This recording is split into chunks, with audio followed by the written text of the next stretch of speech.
Gaza में Hamas के साथ पूरी मजबूती के साथ खड़ा हिजबुल्लाह युद्ध की शुरुआत से ही इजराइल के निशाने पर है। दरअसल हमास की मदद कर रहे हिजबुल्लाह ने गाजा में इजराइल की मनमानी नहीं चलने दी और युद्ध के मैदान में उस पर जमकर हमले भी किए। इधर इजराइल भी हिजबुल्लाह और हमास जैसे संगठनों को खत्म करने की जिद पर अड़ा है।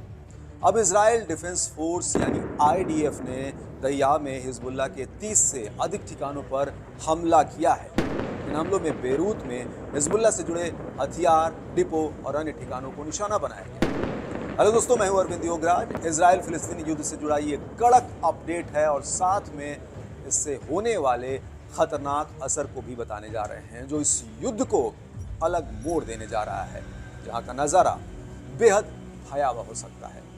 तो सुनिए पूरा मामला।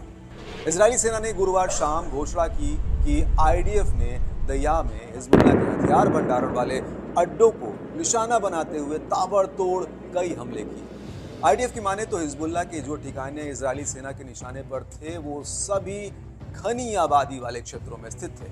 इस पर आईडीएफ का कहना है कि लेबनानी नागरिकों को हिजबुल्लाह मानव ढाल के रूप में इस्तेमाल कर रहा है, जो ठीक नहीं है। अब इधर हाल के दिनों में दहिया में 30 से अधिक आतंकी ठिकानों को निशाना बनाकर कई बार हमले किए गए। दहिया में मिलिट्री इंटेलिजेंस के इशारे पर इजरायली वायुसेना यानी आईएएफ ने हमले किए। हालांकि आईडीएफ का कहना है कि हमले में नागरिकों को कम से कम नुकसान हो, इसके लिए उसने खुफिया जानकारी जुटाने, निगरानी करने के साथ ही नागरिकों को इलाका खाली करने के लिए चेतावनी भी दिया था। अब रिपोर्ट के मुताबिक आईडीएफ के प्रवक्ता ने लोगों को चेतावनी देते हुए एक्स पर अरबी भाषा में एक पोस्ट लिखा था, जिसमें लोगों को दक्षिणी बेरूत और अल घोबेरी इलाकों को खाली करने के लिए कहा गया था। आईडीएफ ने कहा कि वो बेरूत के दहिया क्षेत्र में हिजबुल्लाह के आतंकी ढांचे को निशाना बनाना जारी रखेगा, ऐसा उसने पुरजोर तरीके से कहा है। आईडीएफ ने सीरिया में दमिश्क में पीआईजे हेडक्वार्टर पर हमला किया। इजरायली सेना ने कहा कि दमिश्क हमले में फिलिस्तीनी आतंकी समूह, उसकी संपत्ति और हेडक्वार्टर टारगेट पर थे। सेना ने गुरुवार दोपहर को इस बात की पुष्टि भी की।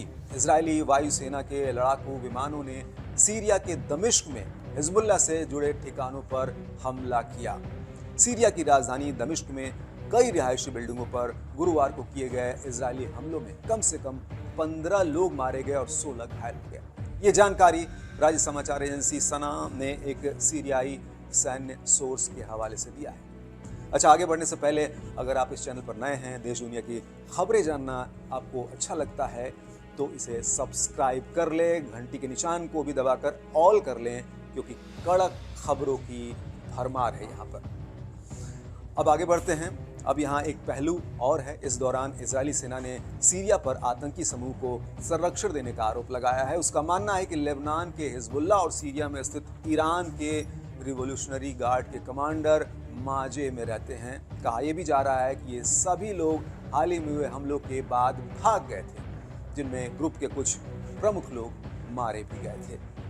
अब रिपोर्ट के मुताबिक पहले माजे के ऊंचे ब्लॉकों का इस्तेमाल हमास और इस्लामिक जिहाद सहित फिलिस्तीनी गुटों के नेताओं को रखने के लिए किया जा रहा है। हालांकि इन सबके बीच एक सवाल ये भी उठता है कि सीरिया पर इजरायली हमले की मुख्य वजह क्या है, तो इसका जवाब भी है। इजरायली सालों से इजराइल वो सीरिया में ईरान से जुड़े ठिकानों पर हमले कर रहा है। बीते 7 अक्टूबर को हमास ने जब इजराइल पर हमला कर करीब 1200 लोगों का नरसंहार किया, तब से हमले तेज हो गए हैं। इसके बाद गाजा युद्ध छिड़ा।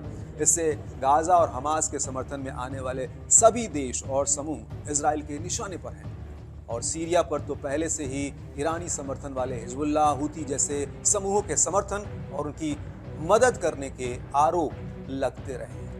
अब इन सभी पहलुओं को देखने से साफ पता चल रहा है कि इतने लंबे समय से चल रहे युद्ध वो सुलझने की जगह और उलझते जा रहे हैं। रोज नए दुश्मन और नए ठिकानों पर हमले हो रहे हैं और हल कुछ भी निकलता नहीं दिख रहा है।